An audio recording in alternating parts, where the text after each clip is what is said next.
Welcome to Exodus chapter 14. I'm glad you're here. We are going to learn a little bit this evening, and if you're watching already, you may have already gotten to this video because you went to bradflack.com/Exodus, but if you haven't been there yet, go there. I've got maps, pictures, diagrams, all sorts of cool stuff that I have put on there for chapter 14, and actually you can go through and click each chapter. At the top will list each chapter, and then when you click on that, it'll zoom, take you down to the bottom of the page wherever that chapter is. So we are in 14 right now. I am going to read through this, and then we're going to dissect this a little bit, and we're going to talk about it together. And I do have a few, like we talked about last week. There's a few. Brad has an opinion. Some other people may have some opinions. So we're going to talk about that and why I think it is. It doesn't change the overall perspective of what's happening here. It's just kind of your choice. We'll get to that in just a minute. And then there's a bottom line that I'm going to get to. So we'll get to that today. All right, Exodus chapter 14. As usual, I'm reading from the Modern English Version.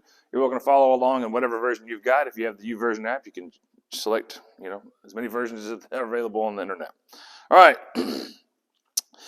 Now the Lord spoke to Moses, saying, "Speak to the children of Israel so that they turn and camp before Pi-hahiroth, between Migdol and the sea, before Baal-zephon.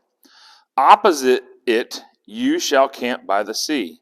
For Pharaoh will say of the children of Israel, they are confused in the land. The wilderness has shut them in.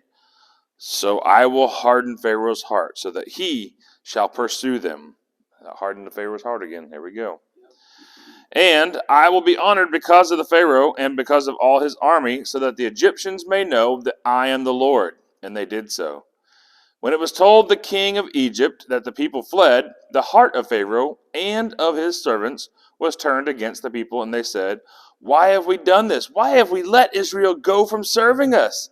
So he made ready his chariot and took his people with him. And he took 600 select chariots and all the chariots of Egypt and officers over every one of them. The Lord hardened the heart of Pharaoh, king of Egypt, and he pursued after the children of Israel. However, the children of Israel went out with confidence. But the Egyptians pursued after them all the horses and chariots of Pharaoh and his horsemen and his army, and overtook them camping by the sea beside Pi-hahiroth before Baal-zephon. All right, so let's stop there for a minute. So we see them leaving. So I'm gonna draw my little handy dandy map. If you go to bradflack.com/Exodus, you will see a map for this. So those of us that are here, we don't have that pulled up right now. So I'm going to draw a map, and we'll go through it together. If you'll remember, we have drop my pen there. We have the Nile River, right, with the delta, and then we have, this is the Suez branch of the Red Sea, because the Red Sea comes in like this, and it kind of has a forked tongue at the top, okay? So this one is this one. And then there's another one over here on the other side of the Sinai. That's the Sea of Aqaba, Aqaba, okay? And then we have Midian is right over here. Midian ran out of room. This is the Sinai Peninsula. And then right through here, we've got, let me see here. Right through here, we've got Israel, does touch right in there. And this is considered Egypt. Although if you remember from our study in Genesis, there is a wadi, or a dry riverbed, that comes through here. That's the historical kind of boundary of Egypt, is through there basically. So anything past that point would be considered wilderness. Anything on this side of the line would be Egypt. Now, our current modern political boundaries has it all the way over to here, but the historical one is over here. All right. So let me get my different pen here. This is where we start getting into a little bit of, no, actually, I'm going to draw this a little bit closer now. Now that we talked about this, we know that they were in the land of Goshen, which is the northeast part, and they left. And it said the way of the Philistines, which is this way, was very close. Within a week, they could have been in Israel. But we talked about this last week, that there are 4 promises of the Exodus. The first one is, I'm going to set you free from your slavery. I'm going to break the chains. Okay? So we're good. Check. Number 2, I'm going to break you from your slave mindset. You're institutionalized. It's like you've been in prison. You don't know how to survive on the outside by yourself. Okay? So this is your mindset. This one, not done yet. Okay? Number 3, I'm going to do mighty acts. Mighty acts with a strong right arm. He uses that all the time. Well, he's done those. He's done 10. He's done 10 of those. But he's not done. But he's already done that. But he's not done yet. We're going to talk about another one today. And number 4 is, I'm going to take you to be my people. That's like marriage language. Would you marry me? It's basically saying, I'm going to take you. I'm going to be your protector. I'm going to be your provider. I'm going to be the one who takes care of you. So that hasn't happened yet. Okay? So we have an X. So he's saying here, the way of the Philistines is right here. They could have been there in a week because they were free from their slavery. But they were not free from their mindset yet. They weren't ready to go and fight war and take over this. Okay? So I'm going to erase this now. And we're going to zoom in on this area a little bit closer now. And again, if you're looking online and watching this, while I'm talking, you might be able to scroll down below this video and see the maps that I have created for you there. Okay? So we have this one that comes up. This is the Suez branch. Sinai and Aqaba here. This is Midian. This is what's called the Sinai Peninsula. And this is Egypt. Now, there are 2 historical pathways that people will say that the Israelites went on. Okay? They will say that they went across the Suez. There's some little lakes and marshes and estuaries that went through here. They're saying that they crossed here and then went down along the edge of the Sinai, along the Suez branch here. So this is what I'm going to call the Suez pathway. And that they went to a mountain here, which is called Mount Sinai, and it was selected by Constantinople's mother-in-law. So was she qualified to choose that site? I don't know. Okay? There are others who say that this is not really, and we'll talk about why I don't think this fits the narrative. Brad's preferred one is going to be through here, through the Aqaba. I'm saying that they went here, and they went through here, and it came to this place right here, and that's where we are today.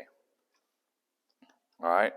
And we talked a little bit about why I think that last week, and there's a couple of maps on there. There's more this week, and you can see that.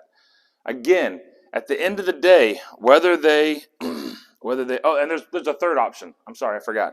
There's a third option where the crossing happens here, and then it goes right across here, and comes up into Sinai, which is here.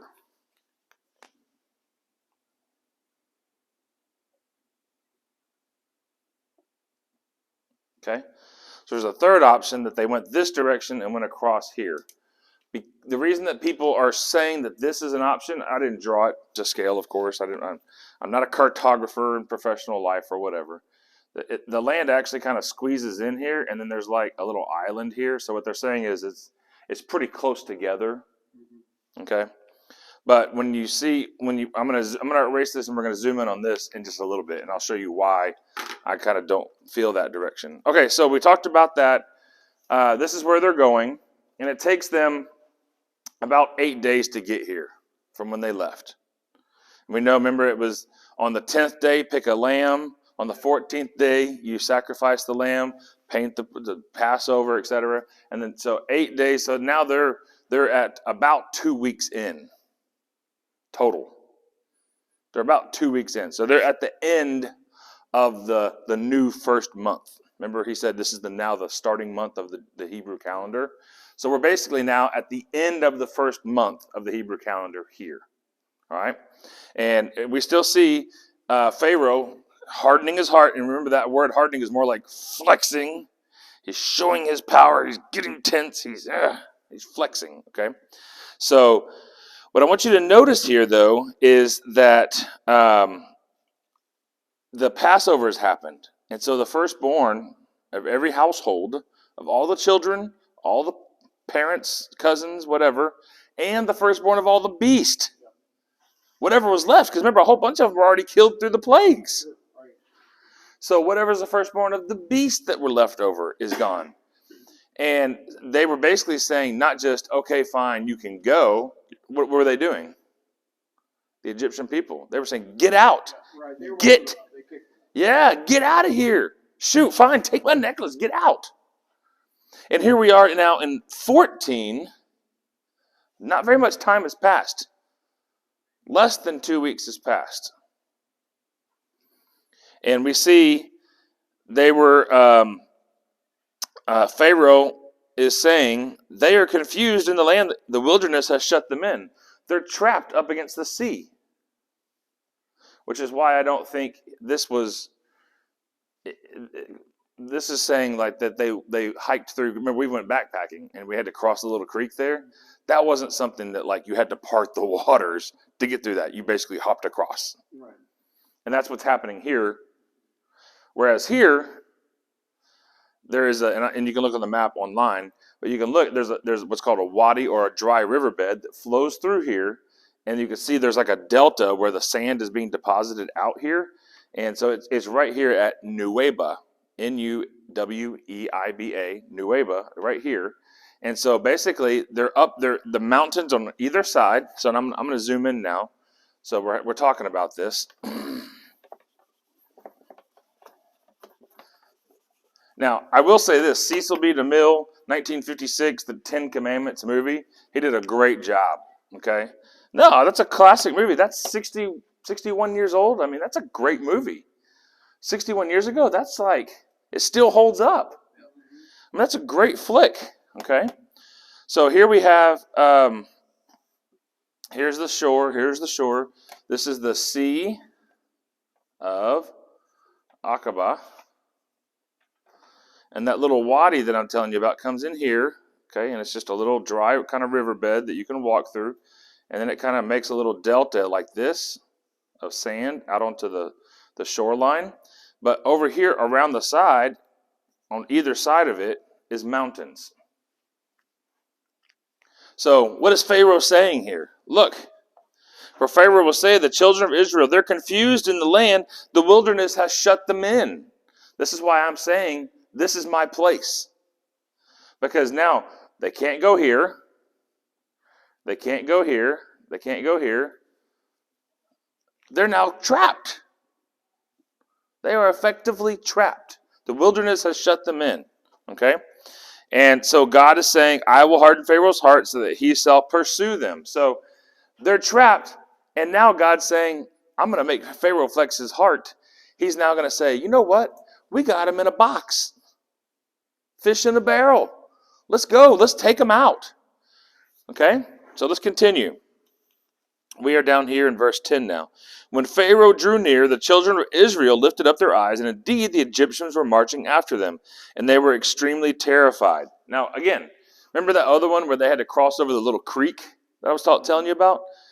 If someone was chasing you, you would just wade through the creek. You would just hop over the creek. Or if it was marsh, because there's marshes through there, you would march through the marshes. Okay? But here, where are you going to go? There's mountains on both sides, and you're in a valley. You're effectively kind of looking like this. Here's the wadi. And then there's waves. Where are you going to go? You're looking behind you up in the valley. The Egyptian army's coming down. And the only place for you to go is into the water, and you can't climb the mountains. What are you going to do? And how many people did we talk about? That there was like 1.5 to 3 million people? Because it says 600,000 men on foot. So if you add women and children, it's 1.5 to 3 million people. So even if you have a few that can scramble up that side, that's a couple thousand out of 3 million. That's not enough to save the people. So you're trapped. Okay? This is why I'm a big fan of this crossing as opposed to the other one. Okay? You'll keep hearing me say that. I could be wrong. I'm willing to admit that I could be wrong. And it could be the other one. In the scheme of things, it doesn't change what happened. But for me, it makes it even more of a miracle that God provided here. Okay? Let's continue. They were extremely terrified, so the children of Israel cried out to the Lord. Verse 11. Then they said to Moses, "Is it because there were no graves in Egypt that you have taken us away to die in the wilderness? Why have you dealt with us in this way, bringing us out of Egypt?" So what they're asking is, they're like, okay, because remember, all these people died, the firstborn, and so the funeral parlors are pretty busy. They're pretty booked up. And the cemeteries, there's a wait list. So they're saying, is it because there was just no place to bury us there that you dragged us out here in the desert to kill us so then you could bury us in sand? That's a pretty smart aleck comment, but that's really kind of what they're saying. Why have you dealt with us in this way, bringing us out of Egypt? Now, hold on a second. Do we remember all the way back in Exodus chapter 1? Exodus chapter 1. Or I'm sorry. Exodus chapter 2, verse 23. Exodus chapter 2, verse 23. Let's go back there for a second. In the passing of time, the king of Egypt died, and the children of Israel sighed. Think about a teenager, right? Because of the bondage. And they cried out, and their cry came up to God on account of the bondage. And God heard their groaning, and God remembered his covenant with Abraham, Isaac, and Jacob. And God looked on the children of Israel, and God had concern for them. So flip back over to Exodus 14. Go back down here to verse 11. Why have you dealt with us in this way, bringing us out of Egypt? You were crying to get out.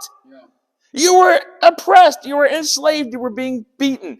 And you cried to get released from that. And now you're released from that. But you know what? What are we talking about here? Remember the 4 promises? What are we talking about? That's the mindset. That's the number 2. They're not ready. Right? They're not ready. They are not ready to become their own people. Things get a little bit tough. But, well, I can't believe you brought us out of Egypt. Right? At least back there, we had food to eat. At least back there, we knew what our duties were. At least back there, it was really tough, but I knew I was going to survive, probably. There's a phrase, the devil you know is better than the devil you don't.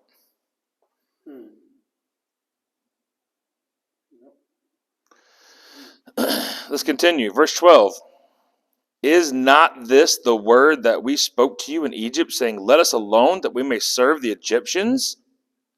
Remember that? Go back to Exodus chapter 5.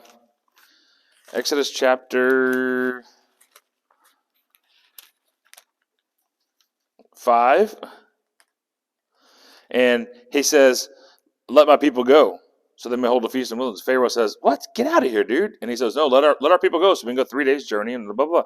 He goes, you know what? First of all, no. Second of all, y'all must got some extra energy. Y'all must got some extra time on your hands. So you know what?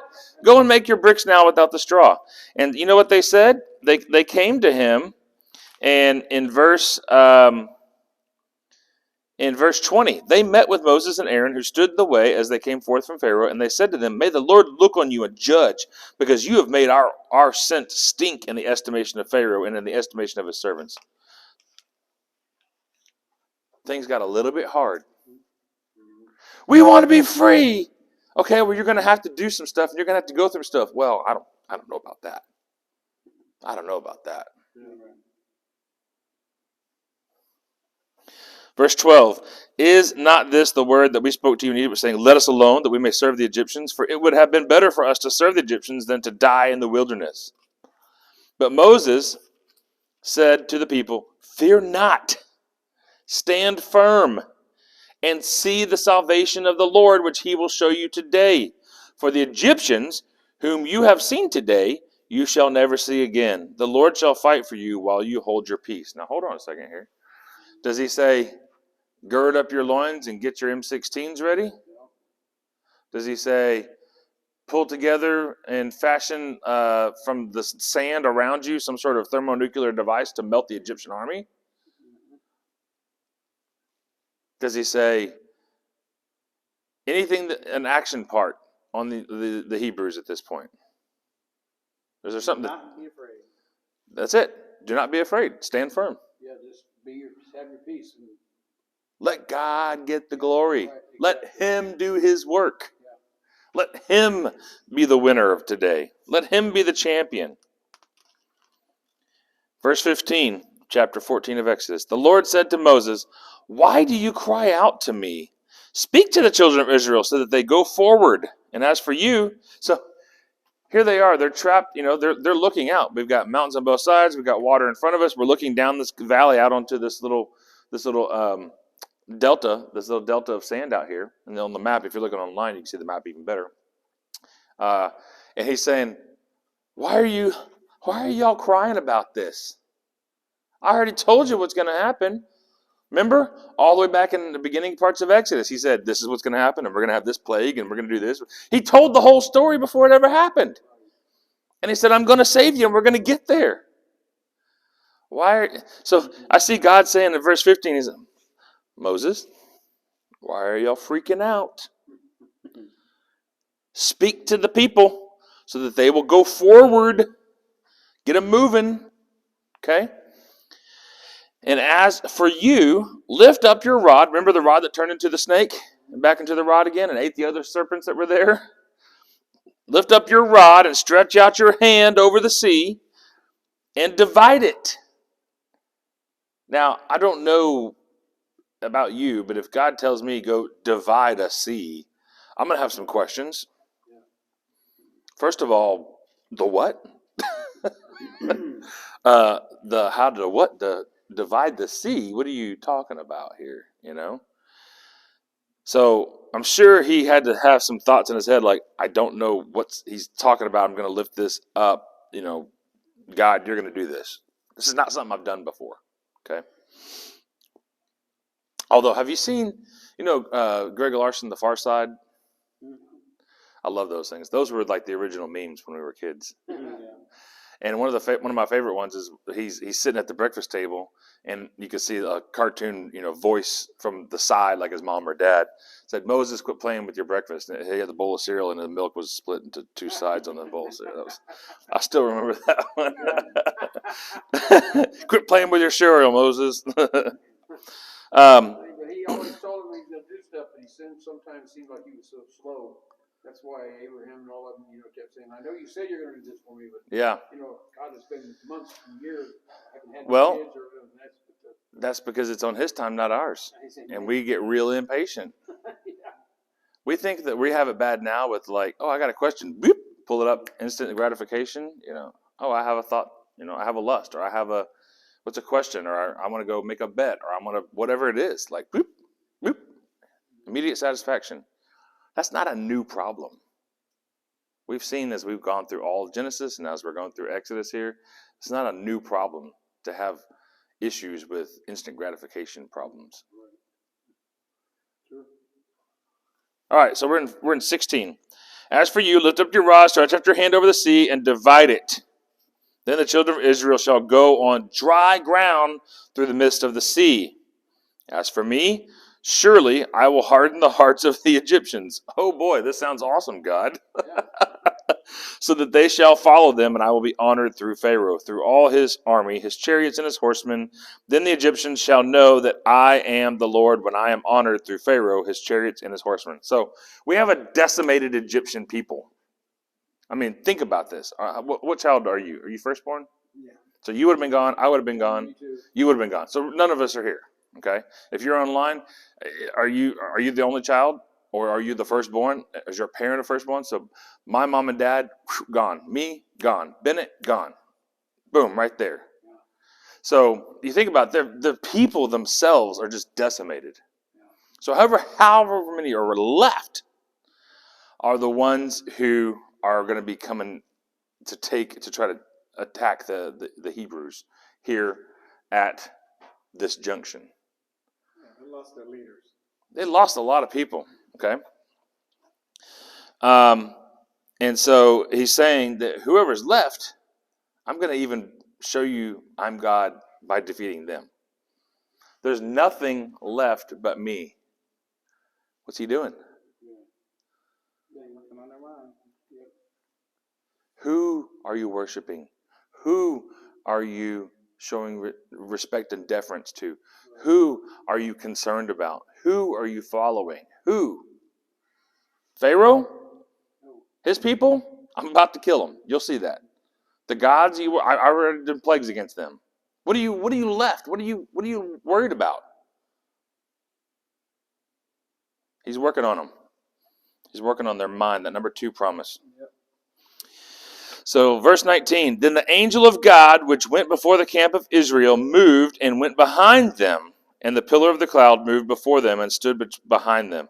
So, remember I told you last week that the pillar of smoke during the daytime, or pillar of cloud during the daytime, and it was a pillar of fire at nighttime. If you go to the bradflight.com/Exodus, you can see there's artist depictions. It looks pretty cool. It's like a fire tornado during the nighttime and like a tornado during the day in a clear sky or whatever. And we made those connections to the fire and the smoke that passed through the Abrahamic covenant, right? That God's already presented himself as smoke and fire. So we made that connection. And so we now see that what God is saying is, you're not trapped. As a matter of fact, I will have your rear guard. And that pillar, which has led them through to here, will now move around to the backside while Moses is splitting the sea. So Moses is splitting the sea. And then the pillar of fire at night and smoke during the day is going to be right there. So as the Egyptian army's coming, they're like, I don't know what that is. We're not going right there. We're going to hold up. And that gives time for 3 million people to make this journey. Now, I measured it today on Google Maps. It is 10 miles. Oh, wow.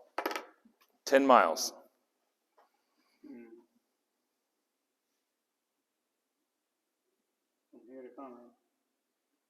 Who was the one that took all the wheels off the chariots? So they had to drive, it was rough driving. We're going to get to that. We're not there yet. So, verse 20. So it came between the camp of the Egyptians and the camp of Israel, and there was a cloud and darkness to them. But it gave light by night. Why did it give light by night? Because remember, there was fire in it. Okay? Therefore, the one did not come near the other the entire night. The Egyptians did not come near the pillar, and the pillar did not come near to the people of Israel. The Egyptians didn't get near the people of Israel. They were all in their positions. So Moses stretched out his hand, verse 21, over the sea, and the Lord caused the sea to go back by a strong east wind, which is coming out of this land here, right? A strong east wind, which, what do we know this is over here? What is this land? No, this is Saudi Arabia. Saudi Arabia. And what do we know about Saudi Arabia? What kind of terrain is there? Desert. Hot, dry wind.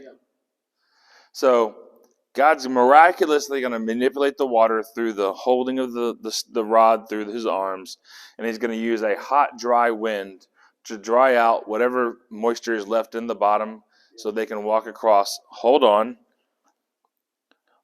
In verse 20, so it came between, therefore the one did not come, verse 21, caused by the sea to go back by a strong east wind all night and made the sea dry land.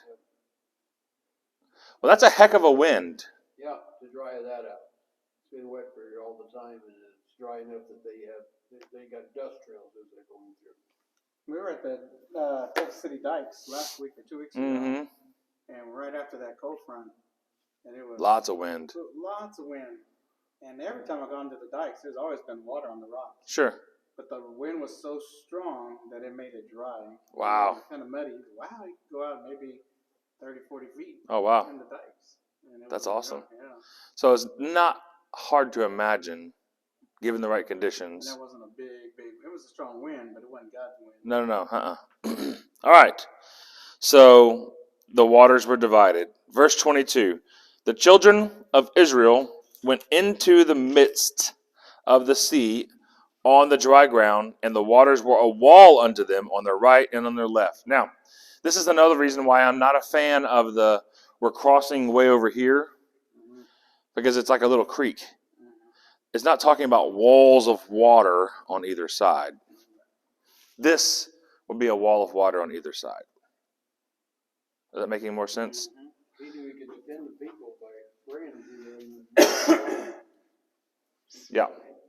They're gone. That little tiny creek, they just follow them. That little tiny creek, they would have followed them. Yeah. And how do you? We're not there yet, but how do you wash and drown an entire Egyptian army in a little creek? Yeah. So for me, this is why I continue to point to this is Brad's preferred location. Again, does it matter exactly where when God does the miracle? No. Should we go there and worship this place? No, that's not. We're not going to venerate a location. We're going to praise God. Okay. All right. Verse 23. Then the Egyptians pursued and went in after them into the midst of the sea. So it says that they were on dry ground, and the wall was on their left and their right, like a wall of water. Okay. So we see here that at some point between verse 22 and verse 23, that the pillar went to lead them again, coming out, because Pharaoh and his army were able to advance once more. So the pillar had to pick up and come over here and lead them out. Okay. I don't know, it doesn't say where, but that's just common sense. Then the Egyptians pursued and went in after them in the midst of the sea, even all Pharaoh's horses, his chariots, and his horsemen. And in the morning watch, which is typically 6 a.m., so right at sunrise, in the morning watch, the Lord looked down on the army of the Egyptians through the pillar of fire and of the cloud, and threw the camp of the Egyptians into confusion. So here's what I'm suspecting. You ready for this? I am saying that what happens at 6 a.m., the sun comes up. And which direction are they going? They're heading this direction. Yeah. So you're marching directly into the sun. Right. Could that be disorienting, making it difficult to see? Yeah. Could be. Yeah. I'm saying it's a possibility. Unless you have Ray-Bans. They didn't have Ray-Bans, but yeah, unless you had Ray-Bans. And in the morning watch, the Lord looked down on the army of the Egyptians through the pillar of fire and the cloud, and threw the camp of the Egyptians into confusion. Verse 25. He removed their chariot wheels, so that they drove them with difficulty. And the Egyptians said, "Let us flee from the face of Israel, for the Lord," that's Jehovah Yahweh God there, "is fighting for them against Egypt." So the people who were left, who did they immediately attribute their problems to? God. Yeah. The Hebrew guy. How do you think that they knew to attribute it to him? They just survived 10 plagues by him. Right? So this is fresh on their memory. We got these plagues. We can't see, and our chariots are falling apart here. This is not boding well. Yahweh, Jehovah, however, I'm saying both because some people say both. I say it's Yahweh, but some people say Jehovah. But Yahweh, Jehovah, he ain't messing around. I don't know. We should get out of here, guys. We should flee. Verse 26, then the Lord said to Moses, "Stretch out your hand over the sea, so that the waters may come back upon the Egyptians, upon their chariots, upon their horsemen." So Moses stretched forth his hand over the sea, and the sea returned to its normal place when the morning appeared, while the Egyptians fled against it. So the Lord, Yahweh Jehovah overthrew the Egyptians in the midst of the sea. The waters returned and covered the chariots and the horsemen and all the host of Pharaoh that came into the sea after them. There remained not so much as one of them. So how many survived? None. So now you have a decimated economy. You have a decimated people. He's kind of doing almost a reverse four promises. Let's look at this for a second. He's saying, you're not going to be the slave drivers anymore. I'm the one who's in charge of things, not you. So change your mindset. It's not these other gods, it's me, Yahweh Jehovah. I'm doing some mighty acts against you. This is for you. This is against you. And number 4, you ain't my people. I want to take you to be my people. You're not my people. But they needed all 4 of those to do number 2. He needed all 4 of those to accomplish number 2, which is still not done. We're going to get to that by the end of Exodus. Number 2 will be complete. It's going to take the rest of Exodus. Spoiler alert. It's going to take the rest of Exodus to finish number 2. And you know why that is? Because we're hard-headed. He had to harden their hearts so they would chase them, and their hearts were already hardened just against him. Seemed like, it was like they wanted to serve him, but I don't know, just they just wasn't fully there. Yeah. Hard-headed. We'll get to that in a second. All right. So, verse 27. So Moses stretched forth his hand over the sea, and the sea returned to its normal place, and the morning appeared while the Egyptians fled against it. So the Lord overthrew the Egyptians in the midst of the sea. The waters returned and covered the chariots and the horsemen and all the host of Pharaoh. There remained not so much as one of them. Verse 29. But the children of Israel walked on dry land in the midst of the sea, and the waters were a wall to them on their right hand and on their left. Thus the Lord saved Israel that day from the hand of the Egyptians. And Israel saw the Egyptians dead upon the seashore. Now, which seashore? Which seashore are they on? On the right side.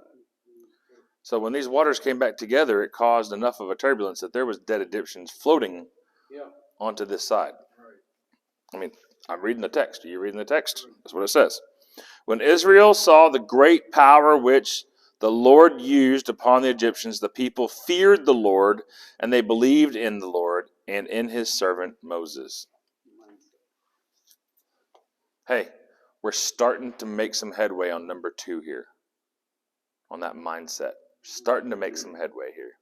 Now, things look dark. And things were up between a rock and a wet place. And what did they go to? They were scared? Yeah. What did they? Themselves. Not themselves. They went to what they knew. That wretched existence as a slave in the Egyptians' care. I think that there are quite a few of us who, and we don't have a number of people here we're missing tonight, but you can look at a number of faces of people that we have in our group on a regular basis who have continued in their past to return to the thing that they said they didn't want to return to. I was listening to Vadi Bokum. He does a great sermon on Exodus 14. If you got time, look it up. Or I'll put a link in there for you. It's a great message. And he was talking about, in that message, about, when he was in college, people would take too much liquid fun, and they would be worshiping the porcelain god. And they said, I'm never doing this again. This is the worst. And you're like, you were doing that like last weekend. And I'm pretty sure the weekend before that. Even when things are miserable, we will still sometimes return to the things that are not good for us. because it's what we know. Yeah. Sometimes we will return to the sin patterns of our life because that's what I'm used to. I think that we are in a position in 2021, if you're watching this is 2021. I think that we're in a position where we are really struggling as humans. And I don't mean like just today, I mean like all throughout history, but we're really struggling to admit that we have a problem. And our problem is we love to sin. I mean, what I'm seeing here is God set us free. He literally did these 10 plagues. He literally not just let us go, but they kicked us out. Take all of our jewelry. Take it. And I'm going to walk for a week, and then I'm going to be, I don't know about this. We should have stayed back home. What are we doing like that in our lives today? What are we doing in our lives today? I think it's going to get better, and then not that bad. What we anchor ourselves to. Do we anchor ourselves to Christ? Or do we anchor ourselves to what we know? Mm-hmm. Which really, I mean, we even know as Christians that that's not very good. You know, it's not a solid deal. We're messed up people. But it's just easier. I guess, you know, I don't know if this is going to work. You know, I'm just going to go back and do this. Sure. Go back and it sounded like a good idea, but let me drop back and go over here. What about when you start talking about things that make you not sound like the people around you? And you start becoming that weird guy or weird girl that people are looking to you saying, we're just trying to watch a football game. What are you talking about? You talk about things of the Lord, things of the kingdom. You can become ostracized to people who are not in that mindset. Mm-hmm. Are you then going to say, "Oh, I need to be quiet then. I'm just not going to say anything because I don't want to be labeled as different." Right. You gotta be bold like Moses. Man, fear not. But, you know, don't fear. Watch what he's gonna do. Yeah. You know, and I think the people that get made fun of are, well, maybe I should trust the Lord. Really gonna trust him? You don't even know him that well. You know, you're kind of iffy on it to begin with. Yeah. But the one that's solid, you know, I'm gonna trust in the Lord. I gotta stay away from me. He's a Bible thumper. Let me be that. You call me a Bible thumper, I'm fine with that. Yeah. So. Yeah. You just got to be confident and, you know, but truly know. So I guess those that don't know, don't have that personal relationship. Could you fake looking confident? I guess you could. Yeah. But you really got to know him. And that's how I lived for the longest. Mm-hmm. And I argued against, you know, what people were telling me how to, you know, about Christ, being Christian. And I just thought I knew. And then one day I woke up, oh, I was wrong. They were right. Somebody actually knew, and she was very bold in talking to me. And once I did get saved, I looked her up and just said, "Hey, you were right." Yeah. All the times I was arguing, I was wrong. You know, but you're right. I got saved. Mm-hmm. Yeah, we got saved. My mindset is on Christ. You know. He's going to use me to do mighty works. Strong arm. Right, and then he takes him. I accept you. That's right. He's just getting you better and better, and then he says, "By the way, you're mine. I'm taking you." That's right. I'm just not putting you out to the sea. Yeah. Go in the wilderness and see if you can find a burning bush. That's right. Or something like that. Yeah. You know. So I have one more thing for you. In Genesis chapter 6, we see God calling Noah, to do something. Do you remember Genesis 6? Build the ark. Why did he build the ark? Why was he to save the chosen people, those 8, and to eradicate the evil on the earth. Right? We see Moses. Pharaoh has decreed in chapter 1 of Exodus throw the Hebrew male babies into the river, eradicate them. But his mother put him in a raft to save him. He was chosen for that. When we are baptized, we come to a salvation moment that doesn't originate with us. It originates with him claiming us and saving us from ourselves and from our sin. We do nothing to ask him. He already paid his price on the cross. Romans 5:8, which I keep almost every other week I'm using that verse, but it's powerful. While we were still sinners. And some translations will actually say, while we were still enemies of God, he sent Christ to die for us. So he did that. He works through our sinned mindset. That's the sanctification process of taking you from that lowly sinner to you are my child. And that's part of number 4 too. And he does that through a number of mighty acts in your life, breaking chains from sin, from addiction. And I see the correlation here when Jesus says, go and make disciples of all nations. That means I'm including them now in the family. Right. And baptize them in the name of the Father, Son, and Holy Spirit. The baptism is basically saying you're putting them down to eradicate, symbolically, it's just water, but symbolically eradicate the evil and raise them up because I have chosen them and I've saved them. So I'm seeing this pattern where water is used for both salvation and for the punishment or eradication of evil. As we see here, he allows them to get through here. So going through the water on dry land, but going through that passage of water saves them. But he uses that same water to eradicate the evil of the Egyptians. You were talking about people changing. We had Christ died on the cross to eliminate all the sin. And then Noah had to eliminate all the people by drowning everybody with this flood, all except for 8 people. And then those people grew and grew and grew, and then they become worse and worse and worse and worse. And all that sin's back in flying. So they're saying that. Yeah. You know, I'm still number 2. You know, I think I still.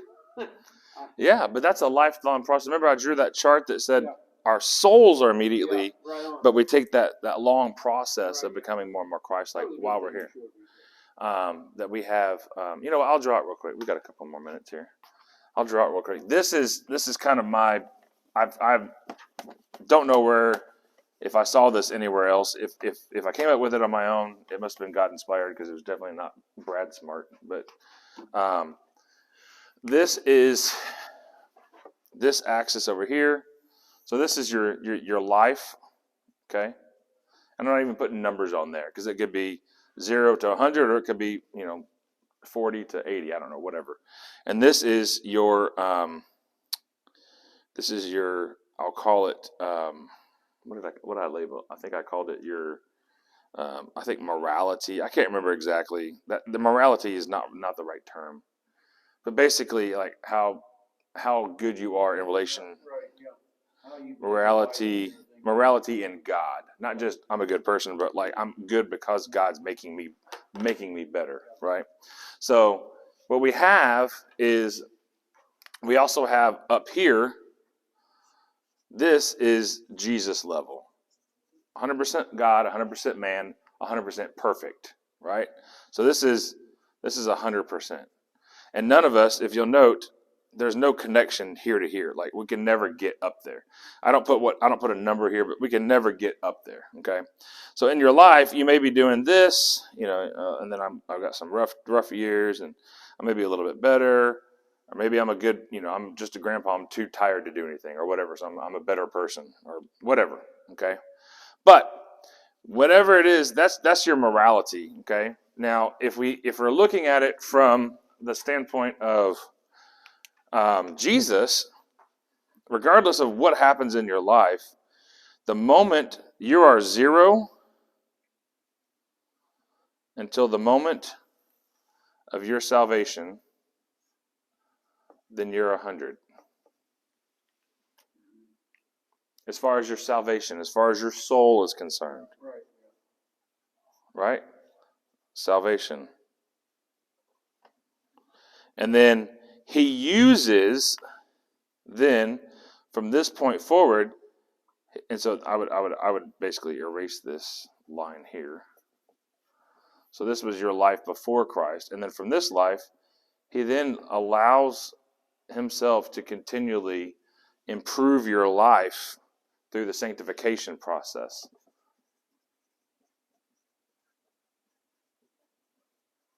So that's the sanctification process, where I'm becoming more and more Christ-like while I'm on earth. I will never be Christ-like while I'm on earth.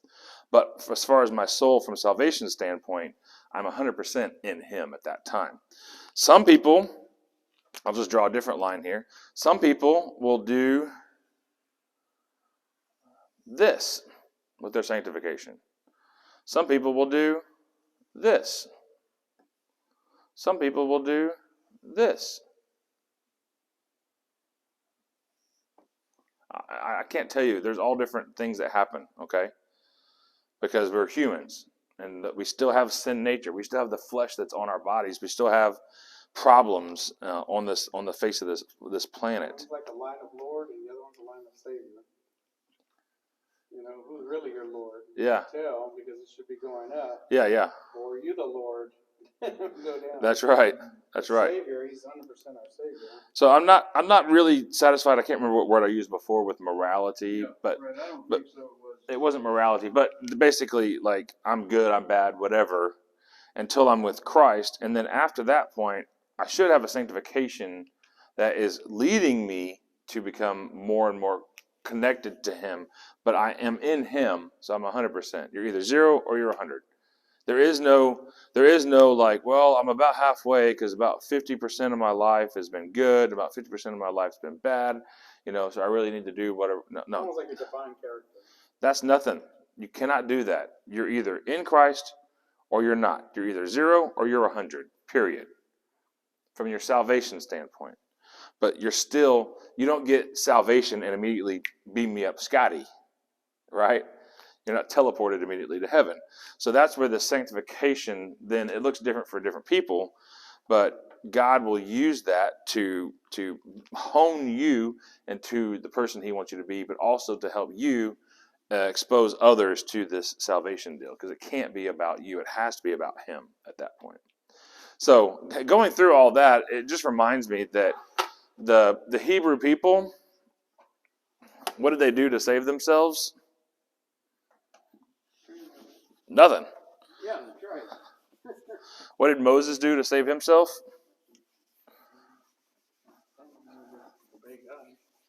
Well, he was a baby. He was about to get killed. He didn't do anything. He didn't do anything. His mom did it. So over and over and over, I see that saving somebody or saving yourself is not really a thing. You can't do it. You cannot do it. There is a great video as well, a sermon jam by Judah Smith. I'll post it on here too. If you haven't watched it, it's good. It's more related to the Easter message, but it fits here because at the end of that, he said, it's not within yourself. You're just going to be another statistic of trying to get better and not doing it. Jesus has to be the one to do it. So I'll put that on there too. So I've got to add Judah Smith sermon jam, and the other one was what was the other one I said? Anyway, I'll go back and watch it. I'll put it on there. All right. Is there a deal where you talk 1, 2, 3, 4? Is there something scripture in here, or is it just throughout, or is there which one? Does Exodus 6. Okay. Yep. I think you missed that week. It's in Exodus chapter 6. Okay, that's it. Oh, I see it here. I'll bring you out. Yep. Okay. I will bring you out from under the burdens of the Egyptians. I will rid you of their bondage. I will redeem you with a stretched arm, and I will in great judgments, and I'll take you to me for a people. 6. So that is now again. If you talk to a Christian about the number 4, they're going to be like, 4 what? Like, there's not really a number that's 4, but if you talk to a Hebrew person who's studied Exodus or who lives their life, they're going to say 4. Oh, 4, like the 4 promises of the Exodus? Like, boom, they'll know exactly what you're talking about. And these are the 4 cups, too? These are the 4 cups. Where does it turn the cup? Well, we can do that later. We're gonna talk about. Well, I think we talked about that during Passover, but if we didn't, I'll talk about it right now. So the 4 cups. I think I didn't talk about it. I think I pointed them to my blog, but let's talk about it real quick. So 4 is really important for Exodus. The 4 cups, right? The 4 promises: slavery, mindset, acts, Power, and I will take to be my people. So when they're doing the Passover, when you're reading the Gospels, it says before dinner he took a cup and he blessed it. That's called the Seder, the Haggadah, which is the Seder program. And he takes one, he blesses it, and he says, "This is to remember the slavery that we were in."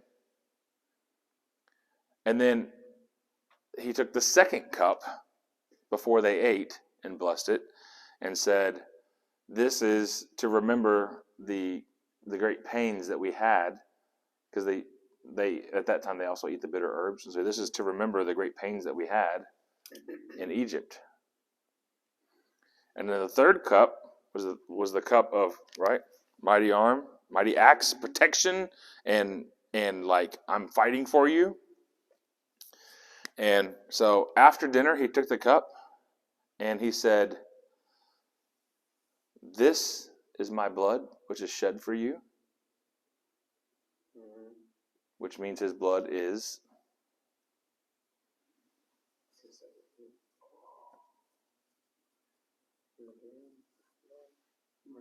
the one that will redeem us, that'll free us? yes, it's the one doing the mighty acts. Because what's he about to do?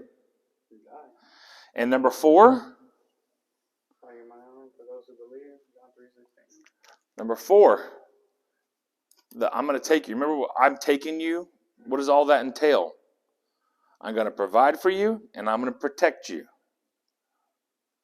And it says that after supper, when he took the 4th cup, he did not take it. And he said, "I won't drink this again with you until I drink it with you anew in heaven." He passed up the 4th cup, which is the cup of God's protection. Why did he do that?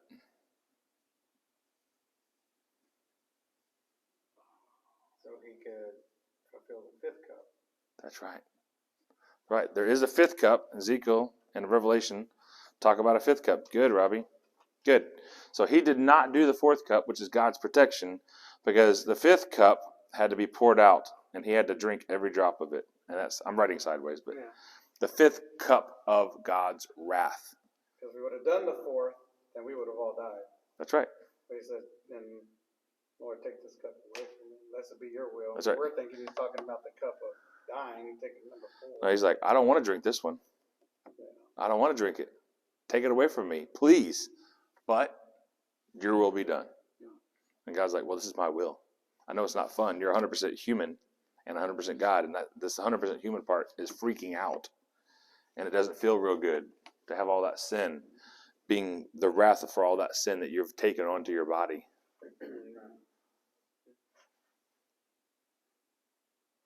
So 4 is a very important number to Exodus.